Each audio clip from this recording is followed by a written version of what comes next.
नमस्कार दोस्तों, स्वागत है आपका आज की नई कहानी में। मेरी पत्नी घर में अकेली थी कि अचानक मेरा भाई उससे मिलने आ गया।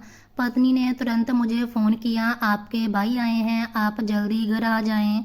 मैं दफ्तर से निकला और रास्ते से फल लेकर घर पहुंचा, मगर घर का दरवाज़ा अंदर से बंद था और मेरी पत्नी दरवाज़ा नहीं खोल रही थी। मैं काफ़ी देर तक घंटी बजाता और दरवाज़ा खटखटाता रहा, मगर अंदर से कोई जवाब नहीं आया। आखिरकार मैं दीवार फांदकर घर में दाखिल हुआ, लेकिन जैसे ही मेरी नज़र अपनी पत्नी पर पड़ी तो मेरे कदमों तले से ज़मीन निकल गई, क्योंकि मेरी पत्नी, मेरा नाम अर्जुन है और मैं अपने बड़े भाई विक्रम के साथ एक ही घर में रहता था। हमारे साथ हमारी माँ भी रहती थी। हम दोनों भाई शादीशुदा थे और हमारी पत्नियों के बीच शुरू से ही ज़्यादा नहीं बनती थी। मेरी पत्नी प्रिया मेरी आंटी मम्मी की सहेली की बेटी थी और माँ उसे बहुत चाहती थी, क्योंकि प्रिया हर काम में उनका ख्याल रखती थी। दूसरी तरफ मेरी भाभी मीना अक्सर छोटी छोटी बातों पर नाराज हो जाती थी। शुरू में मुझे लगता था कि समय के साथ सब ठीक हो जाएगा, लेकिन धीरे धीरे घर का माहौल खराब होने लगा था। एक सुबह मैं दफ्तर जाने के लिए तैयार हो रहा था तो प्रिया रसोई में माँ के लिए नाश्ता बना रही थी। माँ चारपाई पर बैठी थी और प्रिया उनके लिए चाय का कप लेकर आई। माँ ने मुस्कुराकर कहा, प्रिया बेटी, तुम हर रोज मेरे लिए इतना कुछ करती हो, कभी अपने आराम का भी सोच लिया करो। प्रिया ने हंसकर जवाब दिया, माँ आप भी तो मुझे अपनी बेटी समझती हैं, फिर बेटी अपनी माँ के लिए इतना भी नहीं कर सकती क्या? मैं पास ही खड़ा इन दोनों की बातें सुन रहा था। मुझे अपनी पत्नी की यह बात हमेशा अच्छी लगती थी कि वो माँ को सिर्फ सास नहीं बल्कि अपनी माँ समझती थी। उस वक्त भाभी कमरे से निकल कर आई और बोली, माँ आपको नाश्ता चाहिए तो मुझे कह दिया करें, प्रिया को इतना काम करने की क्या ज़रूरत है? माँ ने कहा, बेटी प्रिया खुद कर रही थी और तुम भी तो सोई हुई थी। भाभी ने कोई जवाब नहीं दिया, लेकिन उनके चेहरे से साफ लग रहा था कि वह खुश नहीं थी। मैंने माहौल बदलने के लिए भाई से कहा, विक्रम भाई, आज आप दफ्तर मेरे साथ चलेंगे या घर से ही काम करेंगे? भाई ने कहा, तुम जाओ, मैं थोड़ी देर बाद आता हूँ। मैंने जूते पहने और दफ्तर के लिए निकल गया। दफ्तर पहुँचने के बाद मैं अपने काम में व्यस्त हो गया, मगर दोपहर के करीब भाई का फ़ोन आया। उसने कहा, अर्जुन अपनी पत्नी को समझाओ कि हर बात में माँ के सामने मेरी पत्नी को गलत ना बनाया करें।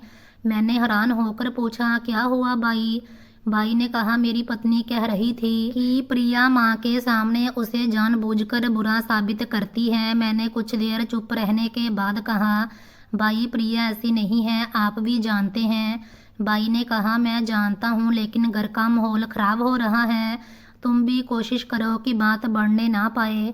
मैंने वादा किया कि मैं प्रिया से बात करूँगा। शाम को घर वापस आया तो देखा प्रिया माँ के कपड़े संवार रही थी।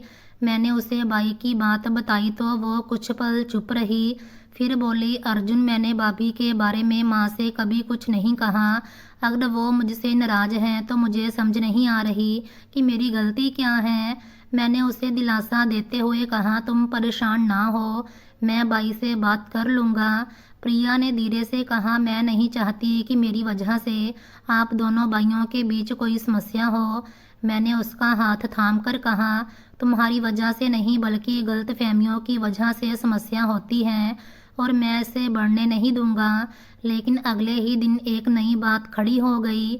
मैं दफ्तर से वापस आया तो भाई ने मुझे रास्ते में रोककर कहा, अर्जुन मुझे तुमसे एक बात करनी है। मैंने पूछा, क्या हुआ? भाई ने कहा, मीना कह रही थी कि प्रिया ने माँ से कहा है कि वो घर का ज़्यादा काम करती है और मीना कुछ नहीं करती। मैंने तुरंत कहा, भाई मैं प्रिया को जानता हूँ, वो ऐसी बात नहीं करेगी। भाई ने कहा, मैंने भी यही कहा था, लेकिन तुम एक बार उससे पूछ लेना। मैंने घर आकर प्रिया से पूछा तो उसने साफ कहा, अर्जुन मैंने ऐसी कोई बात नहीं की। मैंने उसकी आंखों में देखा और मुझे यकीन हो गया कि वह सच कह रही है। उसी रात खाने की मेज पर एक मामूली सी बात ने फिर सबका मिजाज खराब कर दिया। माँ ने प्रिया से कहा, बेटी जरा पानी दे दो। प्रिया तुरंत उठकर पानी ले आई। भाभी ने भी यह देखकर कहा, माँ प्रिया को ही क्यों आवाज़ देती हैं, मैं भी तो घर में मौजूद होती हूँ। माँ ने नरमी से कहा, बेटी मैंने तो बस उसे करीब देखा तो आवाज दी, बात इतनी सी थी। मगर भाभी नाराज होकर उठ गई, भाई भी उनके पीछे चले गए। मैंने प्रिया की तरफ देखा तो वो चुप बैठी थी। उसने सिर्फ इतना कहा, अर्जुन मुझे डर लगता है कि यह छोटी छोटी बातें एक दिन बहुत बड़ा झगड़ा ना बन जाएं। मैंने उसे दिलासा दिया, लेकिन उस वक्त मुझे भी अंदाजा नहीं था कि आने वाले दिन हमारे घर के लिए कितने मुश्किल होने वाले थे। और एक दो बार जब मैंने भाभी को भाई के कान भरते देखा तो मुझे समझ आ गई कि सारी कारस्तानी उन्हीं की है। वो शुरू से ही चाहती थी कि भाई और मैं अलग हो जाएं, मगर मैंने भी सोच लिया था कि मैं कभी उनको कामयाब नहीं होने दूंगा। लेकिन मैं ये नहीं जानता था कि आगे किस्मत हमारे साथ क्या करने वाली है। समय यूं ही गुजरता जा रहा था और अब लड़ाई झगड़े बढ़ने लगे थे, लेकिन फिर भी भैया और मैं बात को संभाल लेते थे। मैं उन्हें अक्सर समझाता था, वो थोड़े भावुक थे लेकिन फिर मेरी बात समझ जाते थे। कहीं ना कहीं तो उन्हें भी अंदाजा था कि उनकी पत्नी क्या चाहती है, लेकिन फिर भी जिस तरह मैं अपनी पत्नी पर पूरा भरोसा करता था, वह भी अपनी पत्नी पर पूरा भरोसा करते थे। लेकिन फ़र्क सिर्फ इतना था कि प्रिया सच्ची होती थी और भाभी झूठी। समय गुजरने के साथ साथ माँ की तबीयत खराब रहने लगी थी। मैं उनका काफ़ी ज़्यादा ख्याल रखता था और भाई भी कभी कभार उनका ख्याल रखते थे, लेकिन भाई का काम ही ऐसा था कि वो अपने काम में व्यस्त रहते थे। और मैं जब भी वापस आता तो माँ के कमरे में जाता और उनको खुद खाना खिलाता। मगर फिर एक ऐसी रात आई जिसने हमसे हमारी माँ को छीन लिया। माँ की रात को अचानक तबीयत खराब हो गई थी। हम उन्हें अस्पताल ले गए तो डॉक्टरों ने कहा इन्हें हार्ट अटैक आया है, 3 दिन तक अस्पताल में रखना पड़ेगा। मगर 3 दिन क्या, उसी रात को माँ की तबीयत और भी ज़्यादा खराब हो गई। उन्होंने हम दोनों भाइयों को अंदर बुलाया। हम अंदर गए तो हमें नसीहतें करने लगी, कभी भी एक दूसरे का साथ मत छोड़ना, मेरे बिना भी एक साथ रहना। तो हमने कहा माँ आपको कुछ नहीं होगा। मगर फिर सुबह होने से पहले ही वो हमें छोड़कर चली गई। उस दिन मैं और भैया बहुत रोए और हमने वादा किया था कि हम कभी जुदा नहीं होंगे। माँ के जाने के बाद मैं पूरी तरह टूट चुका था, किसी चीज़ में दिल नहीं लगता था। प्रिया कुछ कहती तो मैं चुप रहता, मुझे समझ नहीं आती थी कि वो क्या कह रही है। मैं बस माँ की तस्वीर देखकर आंखों में आंसू लिए उन्हें याद करता रहता था। मगर कहते हैं कि समय बहुत बड़ा मरहम है, धीरे धीरे हमें अपनी ज़िंदगी की तरफ लौटना ही पड़ा। अगले कुछ दिन जाहिर तौर पर सामान्य के मुताबिक गुजरने लगे, मगर घर के अंदर पहले जैसी बात नहीं रही थी। माँ के जाने के बाद हम दोनों भाई एक दूसरे के साथ ज़्यादा समय बिताने की कोशिश करते, क्योंकि हमें अपनी माँ की आखिरी बात याद थी कि अब कभी एक दूसरे से दूर नहीं होना। मैं सुबह दफ्तर जाने से पहले भैया के कमरे में चला जाता और पूछता, भैया नाश्ता कर लिया? तो वह मुस्कुराकर कहते, हाँ कर लिया, तुम अपना देखो। कभी मैं दफ्तर से वापस आता तो भैया आंगन में बैठे होते और मैं उनके पास जाकर कुछ मिनट बैठ जाता। हम दोनों माँ की बातें करते और कभी चुप हो जाते। हमें लगता था कि शायद अब घर में सुकून रहने लगेगा, लेकिन हमारी पत्नियों के बीच ज़्यादा दिन चुप्पी ना रह सकी। एक दिन मैं दफ्तर से वापस आया तो प्रिया चुप बैठी थी। मैंने उसके पास बैठकर पूछा, क्या हुआ, तुम इतनी परेशान क्यों हो? उसने पहले तो कुछ ना कहा, फिर बोली, आज भाभी ने फिर मुझे बातें सुनाई हैं। मैंने हैरत से कहा, क्या कहा उन्होंने? उन्होंने कहा कि माँ के जाने के बाद तुम्हारा पति तुम्हें ज़्यादा सर पर चढ़ा रहा है और अब घर के कामों में भी पहले जैसी मदद नहीं करती। मैंने प्रिया को समझाते हुए कहा, तुम उनकी बातों को दिल पर ना लिया करो और अगर कोई बात हो तो मुझे बता दिया करो, मगर घर का माहौल खराब ना करना। प्रिया ने मेरी तरफ देखा और कहा, मैं भी यही चाहती हूँ, लेकिन हर बार चुप रहना भी आसान नहीं होता। मैंने इसे दिलासा दिया और बात ख़त्म कर दी। मगर अगले ही दिन भैया खुद मेरे पास आ गए। वो कुछ परेशान दिखाई दे रहे थे। उन्होंने मुझसे कहा, मुझे तुमसे एक बात करनी है। मैंने तुरंत पूछा, क्या हुआ भैया? वो कुछ देर चुप रहे, फिर बोले, मेरी पत्नी कह रही थी कि प्रिया उसे इज्जत नहीं देती और घर में उसके साथ ठीक व्यवहार नहीं करती। मैंने तुरंत कहा, भैया ऐसी कोई बात नहीं है, प्रिया तो हमेशा आपकी पत्नी का सम्मान करती है। भैया ने कहा, मैं जानता हूँ मगर घर में रोजाना कोई ना कोई बात हो जाती है, इसीलिए मैं भी परेशान हो जाता हूँ। मैंने उनके कंधे पर हाथ रखते हुए कहा, भैया हम दोनों को अपनी पत्नियों की बातों में आकर एक दूसरे से लड़ना नहीं चाहिए। माँ ने जाते हुए हम दोनों से वादा लिया था कि हम एक दूसरे का साथ कभी नहीं छोड़ेंगे। भैया ने सर हिला दिया और कहा, तुम ठीक कहते हो। उस दिन मुझे कुछ सुकून मिला था मगर फिर घर का माहौल फिर भी पूरी तरह ठीक ना हुआ। कभी खाने के वक्त छोटी सी बात बढ़ जाती और कभी घर के काम पर बहस शुरू हो जाती।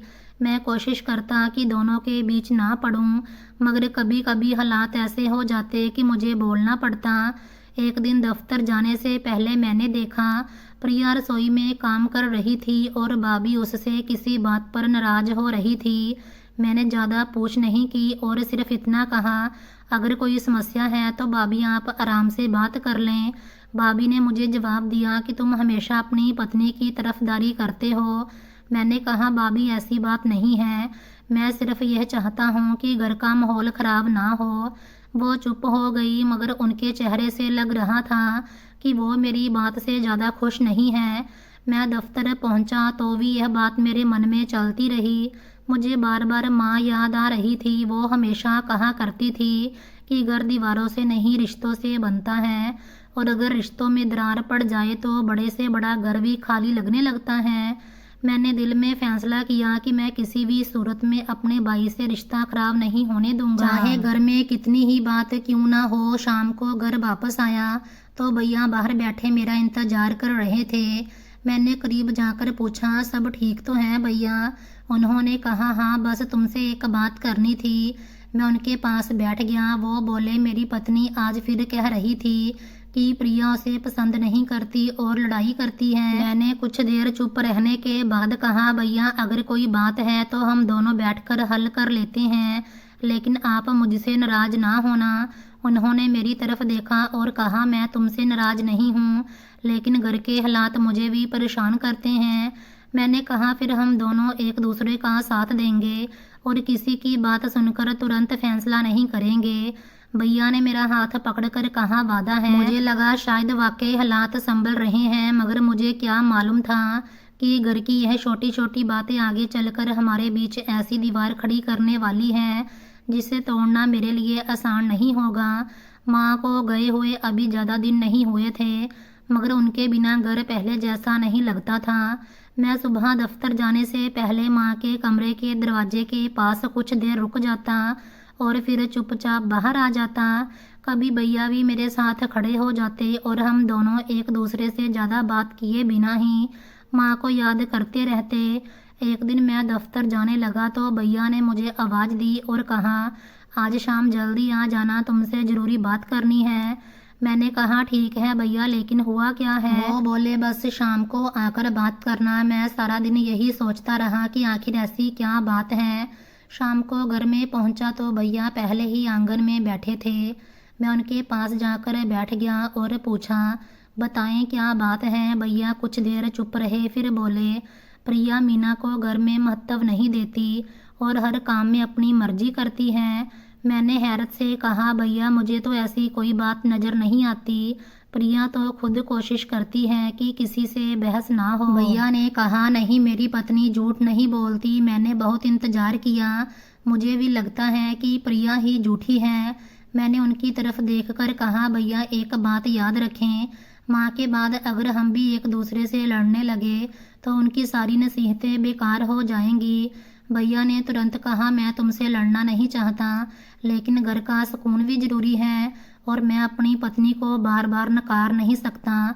इस बार भैया का लहजा जरा सख्त हो गया था। शायद भाभी ने उन्हें खूब बातें सुनवाई थी और वो भी उनकी बातों पर कान धरने लगे थे।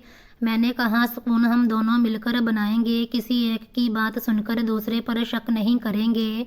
वो मेरी बात सुनकर चुप हो गए। उसी रात प्रिया ने मुझसे कहा, तुम आज भैया के साथ क्या बात कर रहे थे? मैंने उसे सारी बात बता दी।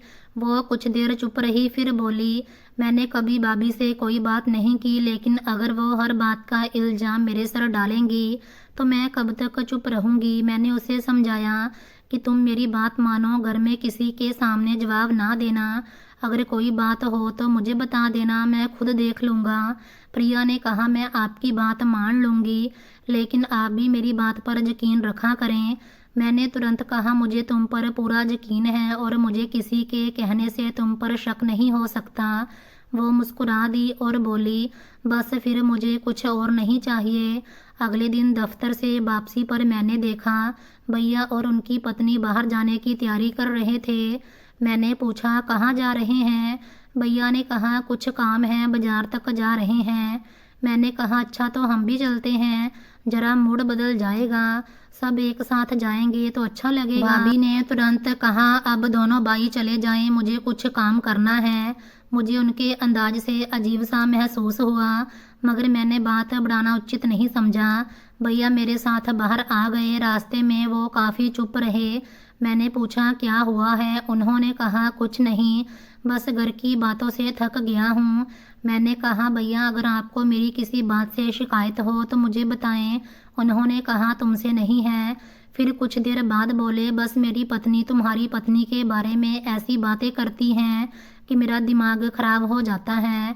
मैंने कहा, मेरी बात माने तो तुरंत किसी बात पर यकीन ना किया करें, पहले मुझसे पूछ लिया करें। उन्होंने मेरी तरफ देखा और कहा, ठीक है। कुछ दिन सुकून से गुजरे, लेकिन फिर एक दिन दफ्तर में बैठा था कि भैया का फ़ोन आ गया। उन्होंने गुस्से में कहा, तुम घर आ सकते हो? मैंने पूछा, क्या हुआ? बोले, बस आ जाओ। मैंने काम जल्दी ख़त्म किया और घर पहुंचा तो देखा भैया बहुत परेशान थे। मैंने पूछा, आखिर हुआ क्या है? उन्होंने कहा, मेरी पत्नी कह रही है कि प्रिया ने उससे बदतमीजी की है। मैंने प्रिया को बुलाया तो वो हैरान होकर मेरे सामने आ गई। मैंने उससे पूछा, क्या तुम्हारी भाभी से कोई बात हुई थी? प्रिया ने कहा, हाँ बात हुई थी, लेकिन मैंने बदतमीजी नहीं की।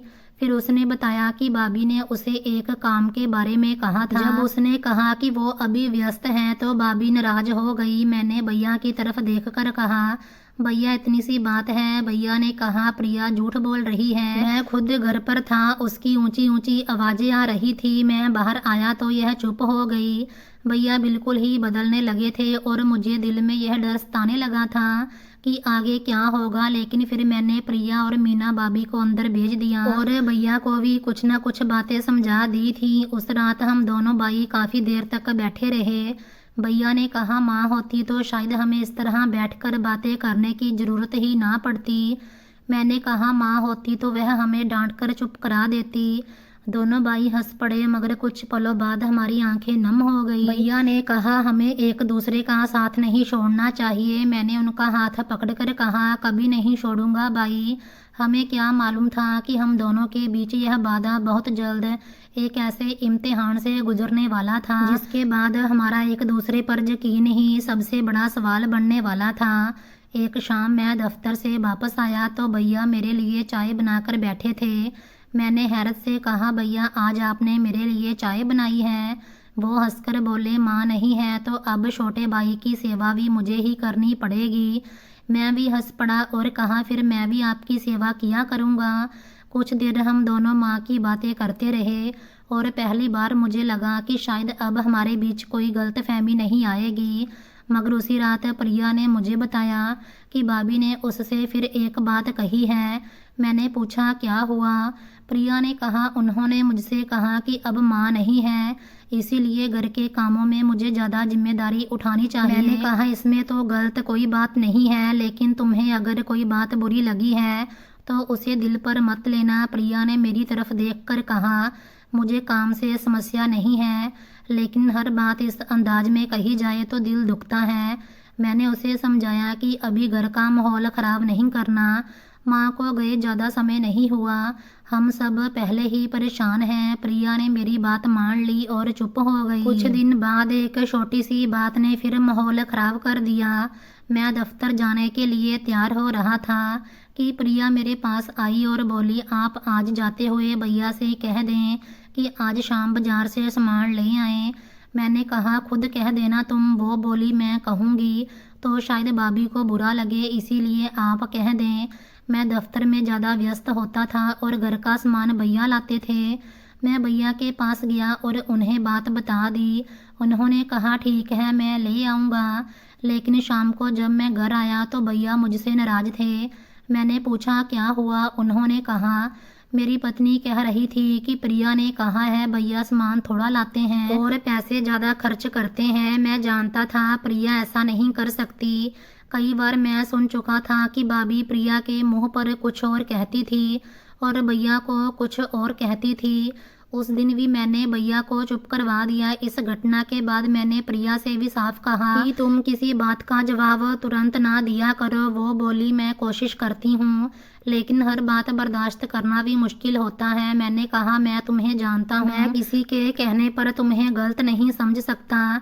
प्रिया ने बस इतना कहा मुझे आपके यकीन पर ही भरोसा है। अगले हफ्ते एक रात भैया मेरे कमरे में आए और काफ़ी देर चुप बैठे रहे। मैंने पूछा भैया क्या हुआ। उन्होंने कहा मैं तुमसे एक वादा लेना चाहता हूँ। मैंने कहा कैसा वादा। वो बोले चाहे हमारी पत्नियाँ कुछ भी कहें, हम दोनों एक दूसरे का कभी साथ नहीं छोड़ेंगे। मैंने उनका हाथ पकड़कर कहा ये वादा मैंने आपसे नहीं माँ से किया था, मैं इसे कभी नहीं तोड़ूंगा। भैया की आंखें नम हो गई और उन्होंने कहा भगवान करे ऐसा ही हो। मुझे उस वक्त वाकई यकीन था कि हमारा रिश्ता इतना मजबूत है कि कोई भी गलतफहमी इसे नहीं तोड़ सकती। मगर मैं ये नहीं जानता था कि कुछ ही दिन बाद एक ऐसी बात सामने आने वाली है जिस पर मेरे अपने भाई का हाथ मेरे चेहरे तक पहुंच जाएगा और इसके बाद हमारा घर हमेशा के लिए दो हिस्सों में बंट जाएगा। कई दिन ऐसे गुजरे जब कोई खास बात नहीं हुई और मुझे लगने लगा कि शायद वाकई हमारे बीच सब कुछ ठीक हो गया है। एक रात हम दोनों भाई खाने के बाद काफ़ी देर तक बैठे रहे। भैया ने कहा माँ के बाद मुझे सबसे ज़्यादा डर इसी बात का है कि हम कहीं दोनों भाई एक दूसरे से दूर ना हो जाएं। मैंने तुरंत कहा ऐसा कभी नहीं होगा, हमने माँ से वादा किया था और मैं वो वादा नहीं तोड़ूंगा। भैया ने कहा मैं भी नहीं तोड़ूंगा। लेकिन अगले ही दिन दफ्तर से वापसी पर मुझे अंदाज़ा हो गया कि घर में फिर कुछ हुआ है। प्रिया बहुत चुप बैठी थी। मैंने पूछा क्या हुआ तो वह बोली आज भाभी ने मुझे कहा कि मेरा खानदान बुरा है। मैंने कहा तुमने क्या जवाब दिया। प्रिया ने कहा मैंने कुछ नहीं कहा क्योंकि आपने मना किया था कि बात को आगे नहीं बढ़ाना। मैंने उसका हाथ पकड़कर कहा तुमने ठीक किया। मैं नहीं चाहता कि मामूली बातों की वजह से फिर से भाइयों के बीच समस्या बने। प्रिया ने कहा मुझे भी यही डर लगता है, लेकिन कभी कभी मुझे समझ नहीं आती कि मैं क्या करूं। कुछ दिन बाद भैया खुद मेरे पास आए और उनके चेहरे पर गुस्सा था। मैंने पूछा क्या हुआ भैया। उन्होंने कहा मेरी पत्नी कह रही है कि प्रिया ने उससे कहा है कि अब इस घर में उसका कोई हक नहीं रहा। मैंने तुरंत कहा प्रिया क्यों कहेगी भैया। भैया बोले वो बार बार यही कह रही है। मैंने कहा आप एक काम करें अभी कोई फैसला ना करें, मैं प्रिया से पूछता हूँ। मैंने प्रिया को बुलाया तो उसने साफ इनकार कर दिया। वो बोली मैंने ऐसी कोई बात नहीं की। मैंने भैया की तरफ देखा और कहा भैया आपने सुन लिया। भैया कुछ देर चुप रहे और फिर बोले ठीक है मैं तुम्हारी बात मानता हूँ। उसके बाद मैंने सोचा कि शायद बात संभल गई है, मगर असल समस्या ये थी कि अब हर छोटी बात भी हमारे बीच पहुँच रही थी। कभी भैया मुझे बताते कि उनकी पत्नी प्रिया से नाराज है और कभी प्रिया मुझे बताती कि भाभी ने उसे कुछ कहा। मैं दोनों को समझाता रहता कि एक दूसरे की बात का जवाब ना दें, मगर हालात धीरे धीरे खराब होते जा रहे थे। 2 दिन बाद रात को मैं दफ्तर से वापस आया तो देखा भाई गुस्से में अपने कमरे में बैठे थे। वो मुझसे पहले ही घर वापस आ जाया करते थे। मैंने पूछा क्या हुआ भाई, तो उन्होंने कहा अभी कुछ नहीं बता सकता। मैंने कहा भाई आप मुझसे बात तो करें। वो बोले कल बात करेंगे। मैंने भी और सवाल नहीं किया। अगली सुबह मैं दफ्तर जाने के लिए निकला तो मेरी पत्नी ने मुझे रोककर कहा अब जल्दी वापस आ जाना। मैंने पूछा क्यों। वो बोली बस दिल घबरा रहा है। मैंने हंसकर कहा ऐसी कोई बात नहीं है, मैं शाम को आ जाऊंगा। मुझे क्या मालूम था कि प्रिया का वो वाक्य सिर्फ एक साधारण बात नहीं बल्कि आने वाले तूफान से पहले की आखिरी चुप्पी थी। शाम को जब मैं घर वापस आया तो भैया घर में मौजूद नहीं थे। प्रिया ने बताया कि वो कुछ देर पहले बाहर गए हैं। मैंने सोचा शायद काम से गए होंगे। मैंने खाना खाया और फिर अपने कमरे में चला गया। रात काफी देर से बाई वापस आए, मगर इस बार उनके चेहरे पर पहले जैसी नरमी नहीं थी। उन्होंने मुझे देखते ही कहा, मुझे तुमसे जरूरी बात करनी है। मैंने कहा, जी बाई बताएं। उन्होंने मेरी तरफ देखा और बस इतना कहा कि परसों घर में जो बात हुई उसके बाद अब मैं तुमसे कुछ पूछना चाहता हूँ। मैंने हैरत से पूछा, कौन सी बात? बाई ने जवाब नहीं दिया और अपने कमरे में चले गए। उन्होंने बात भी पूरी नहीं की। मैं सारी रात सोचता रहा, आखिर ऐसी कौन सी बात हो गई है जिसका मुझे पता ही नहीं। मुझे क्या मालूम था कि अगले दिन मेरी जिंदगी का सबसे तकलीफदेह दिन आने वाला था और ऐसी बात मेरे सामने रखी जाने वाली थी जिसके बाद बाई बाई के बीच खड़ा हुआ यह घर हमेशा के लिए दो हिस्सों में बंटने वाला था। इस दौरान भैया और मेरे बीच बातचीत बहुत कम हो गई। कभी वो दफ्तर से आते मुझसे मिले बिना अपने कमरे में चले जाते और कभी मैं महसूस करता कि वो मुझसे कुछ कहना चाहते हैं मगर रुक जाते। एक दिन मैं खुद उनके पास जाकर बैठ गया और कहा, भैया अगर मुझसे कोई गलती हुई है तो बता दें। उन्होंने मेरी तरफ देखा और बस इतना कहा, अभी कुछ नहीं हुआ लेकिन तुम अपनी पत्नी पर नज़र रखना। उनकी यह बात मुझे बुरी लगी मगर मैंने बहस नहीं की। मैंने सिर्फ इतना कहा, भाई प्रिया मेरी पत्नी है और मुझे उस पर पूरा यकीन है। वो चुप हो गए और मैं वहाँ से वापस आ गया। उसके बाद एक दिन शाम को प्रिया ने मुझे बताया कि भाभी ने उसे दोबारा कुछ सख्त बातें कही हैं। मैंने उसे समझाया कि तुम उनके साथ बहस मत किया करो। वो बोली, मैं बहस नहीं करती लेकिन हर बार मुझे ही दोषी बना दिया जाता है। मैंने उसका हाथ पकड़कर कहा कि तुम बस मेरे सामने अपना दिल हल्का कर लिया करो, मगर उनके सामने चुप रहना। प्रिया ने आंखों में आंसू लिए सर हिला दिया। उस वक्त मुझे अंदाज़ा नहीं था कि हमारे घर के अंदर पैदा होने वाली यह गलत फहमियाँ बहुत जल्द एक ऐसे आरोप में बदलने वाली हैं जिसके बाद दो भाई हमेशा के लिए एक दूसरे से दूर हो जाएंगे। हर वक्त मेरे दिल में एक ही बात रहती थी कि पता नहीं भैया के दिल में ऐसी क्या बात है जो वह कहना चाहते हैं मगर कह नहीं पाते। अगर इस वक्त मुझे पता होता कि भाभी ने मुझ पर इतना घिनौना आरोप लगाया है तो मैं भैया के पांव पकड़ लेता, उन्हें समझा देता तो मामला सुलझ जाता।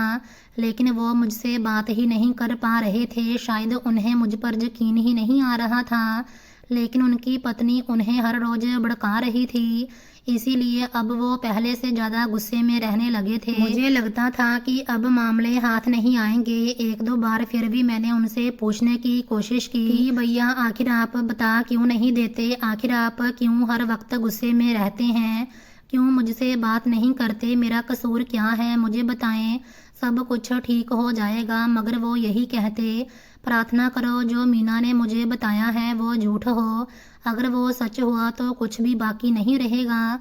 वो अब थोड़ी सी बात करते थे और अपने कमरे में ही रहते थे। मीना भाभी भी बस काम के वक्त ही रसोई में आती और अपने और भैया के लिए अलग से खाना बनाती और प्रिया से लड़ाई झगड़ा करके वहाँ से चली जाती। कई बार प्रिया मेरे पास रोती हुई आती कि आज भी भाभी ने उसकी बनाई हुई सब्जी में फिर से पानी डाल दिया, जहाँ कोई बदतमीजी की। मैं भी कई बार यह देख चुका था, इसीलिए मैं जानता था कि प्रिया झूठ नहीं बोलती।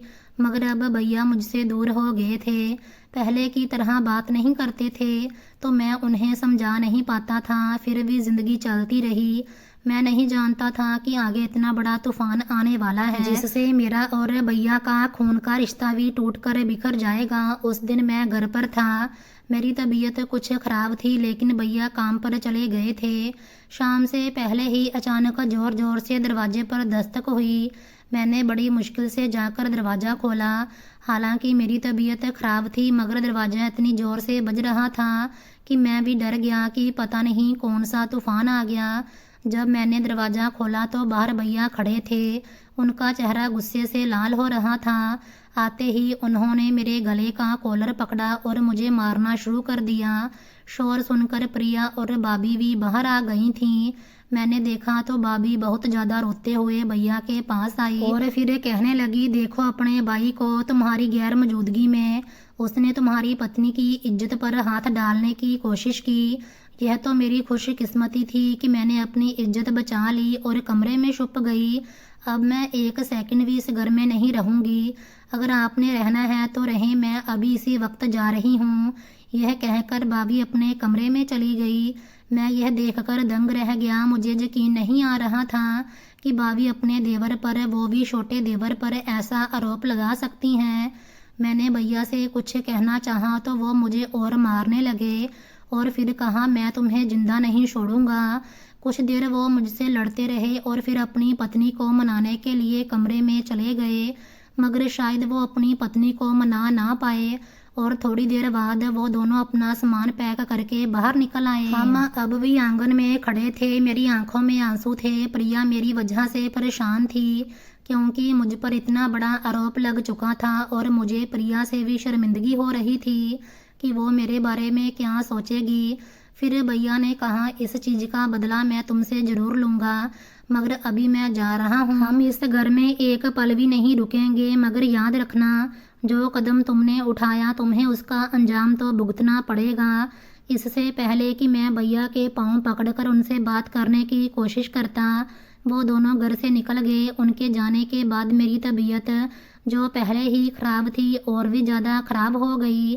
प्रिया मुझे बड़ी मुश्किल से कमरे के अंदर ले गई और फिर उसने मोहल्ले के डॉक्टर को भी बुला लिया।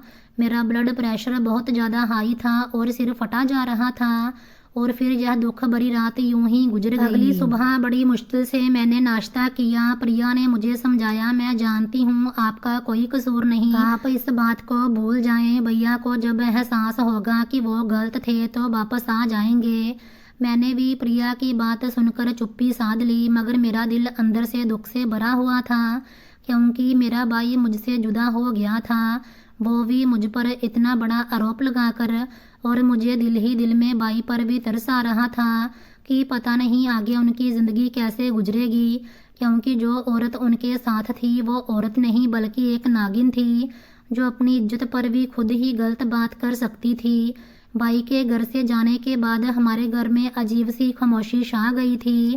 पहले भी हम दोनों भाई अलग अलग हिस्से में रहते थे, मगर दिल में यह एहसास होता था कि घर एक ही है और अगर कोई समस्या हुई तो एक दूसरे के साथ खड़े होंगे। अब वो एहसास भी खत्म हो चुका था। प्रिया अक्सर चुप बैठी रहती, मैं उसे देखता तो मुझे उस दिन की बात याद आती जब भाई ने गुस्से में मेरे मुंह पर थप्पड़ मारा था।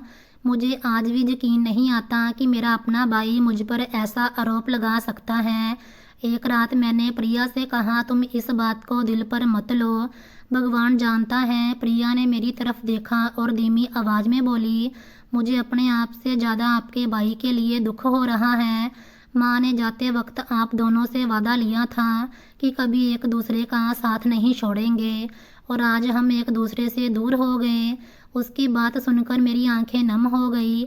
मैंने कहा, मैंने भी माँ से यही वादा किया था और मैं आज भी चाहता हूँ कि हमारा रिश्ता ठीक हो जाए। भाई ने अगर मुझे माफ़ ही नहीं करना तो मैं क्या कर सकता हूँ। अगले दिन मैंने भाई को दोबारा फ़ोन किया मगर उसने फ़ोन नहीं उठाया।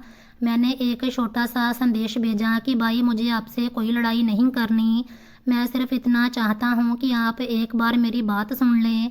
काफ़ी देर तक कोई जवाब नहीं आया। मैंने मोबाइल एक तरफ रख दिया और अपने काम में लग गया। 2 दिन बाद अचानक भाई का संदेश आया कि मैं तुम्हारे घर आऊँगा और तुम्हारे सामने बैठकर बात करूँगा। यह पढ़ते ही मेरे दिल में अजीब सी खुशी पैदा हुई। मैंने तुरंत प्रिया को बताया तो उसके चेहरे पर भी सुकून आ गया। वो बोली, शायद माँ की प्रार्थना स्वीकार हो गई है, शायद भाई को अपनी गलती का एहसास हो गया। मैंने कहा, मुझे भी यही उम्मीद है। मैंने दिल में फैसला कर लिया था कि अगर भाई मेरे सामने आकर बात करेंगे तो मैं पुरानी हर बात भुला दूंगा। अगले कुछ दिन हम सामान्य तरीके से ज़िंदगी गुजारते रहे। मैं दफ्तर जाता और शाम को घर वापस आता। प्रिया घर के कामों में व्यस्त रहती, कभी माँ की चीज़ें सजा देती, फिर रुक जाती और चुपचाप कहती, माँ होती तो आज घर कितना अच्छा लगता। मैं उसे दिलासा देता कि समय के साथ सब ठीक हो जाएगा। मुझे क्या मालूम था कि हम जिस दिन का इंतज़ार कर रहे थे वो हमारे लिए सुकून नहीं बल्कि एक और परीक्षा लेकर आने वाला था। उस दिन सुबह मैं दफ्तर जाने लगा तो प्रिया ने मेरे लिए नाश्ता रखा और कहा, आज आप जल्दी वापस आ जाइएगा। मैंने पूछा, क्यों? वो बोली, ऐसे ही दिल चाह रहा है कि आज आप मेरे साथ कुछ समय बैठे। मैंने मुस्कुराकर कहा कोशिश करूँगा। जाते हुए मैंने दरवाजे से मुड़कर उसे देखा तो वो भी मुझे देख रही थी। मुझे जरा भी अंदाजा नहीं था कि कुछ घंटों बाद यही घर मेरे लिए एक ऐसी सच्चाई लेकर खड़ा होगा जिस पर यकीन करना भी मेरे लिए संभव नहीं होगा। दफ्तर पहुंचकर मैं काम में व्यस्त हो गया। शाम के करीब प्रिया की कॉल आई मगर मैं एक मीटिंग में था इसीलिए फ़ोन ना उठा सका।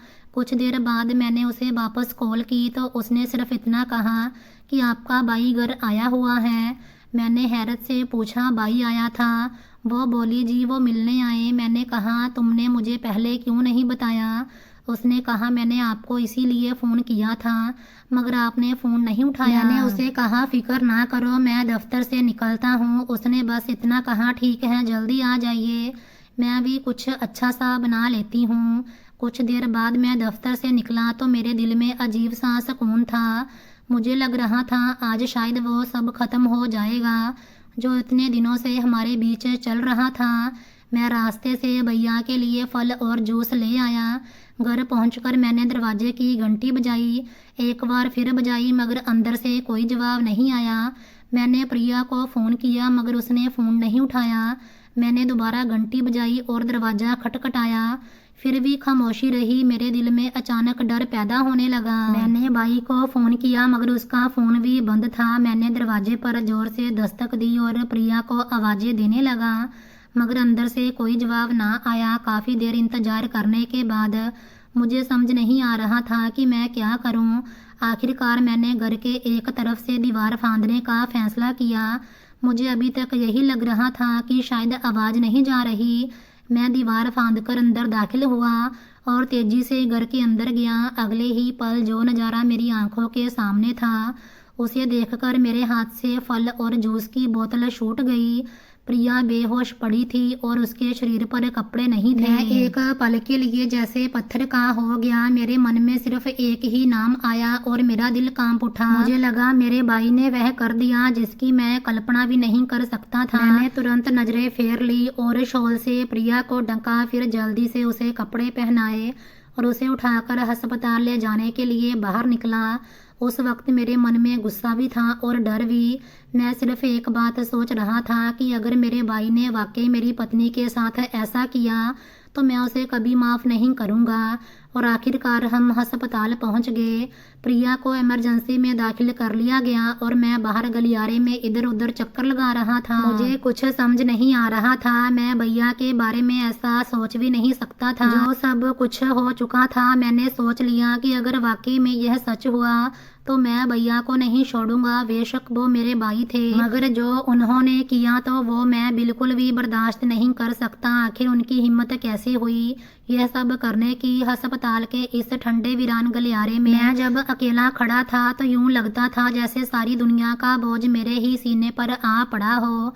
इमरजेंसी बोर्ड के बारी दरवाजे के पार मेरी बेगुनाह पत्नी मौत और जिंदगी की कशमकश में फंसी थी और उसकी इस हालत का जिम्मेदार कोई पराया नहीं बल्कि मेरा अपना वो सगा भाई था जिसने मुझे अपने हाथों से संभाल कर बड़ा किया था। गलियारे में शाही दवाओं की कड़वी गंध मेरे होश को शिथिल कर रही थी और दीवार पर लगी घड़ी की टिक टिक मेरे जख्मी दिल की धड़कनों के साथ यूं मिल रही थी जैसे किसी प्रलय का ऐलान कर रही हो।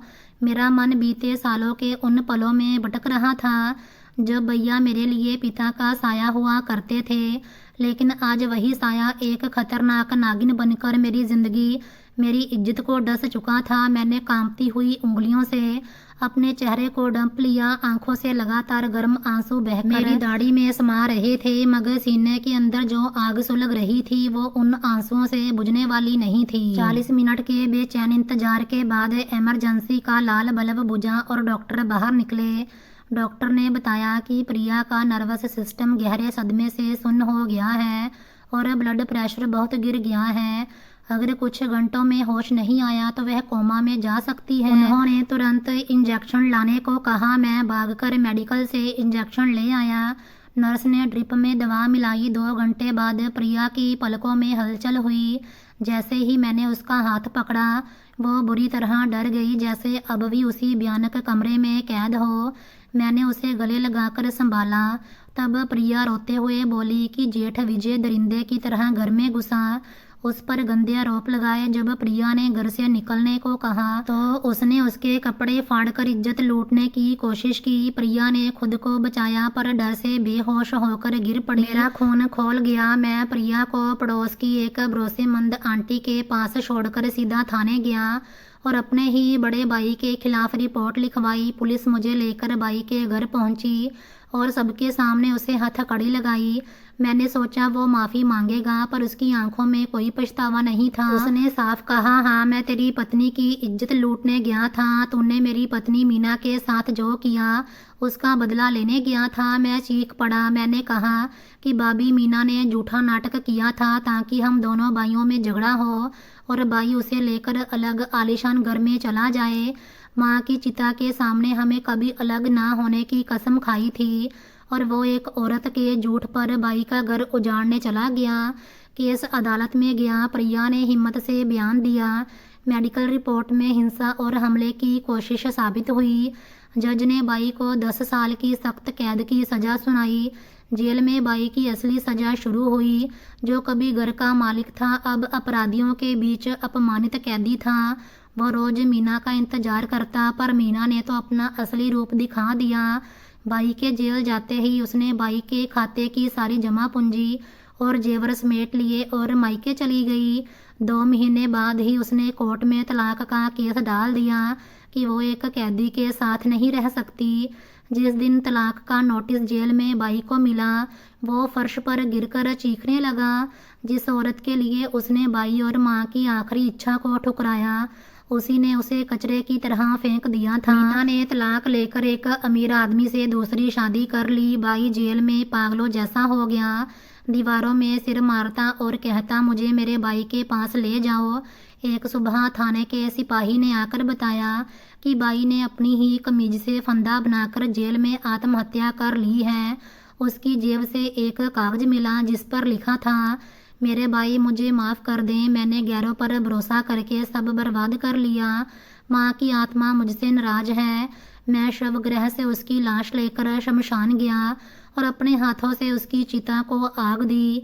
दूसरी तरफ मीना का भी कर्मों का फल सामने आया। उसका दूसरा पति शराबी और जुआरी निकला। उसने मीना का सारा पैसा उड़ा दिया और मारपीट करके घर से निकाल दिया।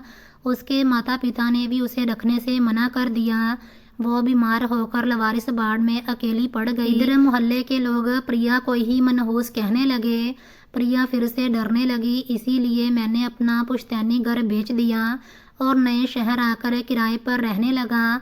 धीरे धीरे प्रिया ठीक होने लगी। सीख ये कहानी सबक देती है कि गैरों की बातों में आकर अपने खून के रिश्ते पर कभी शक मत करो।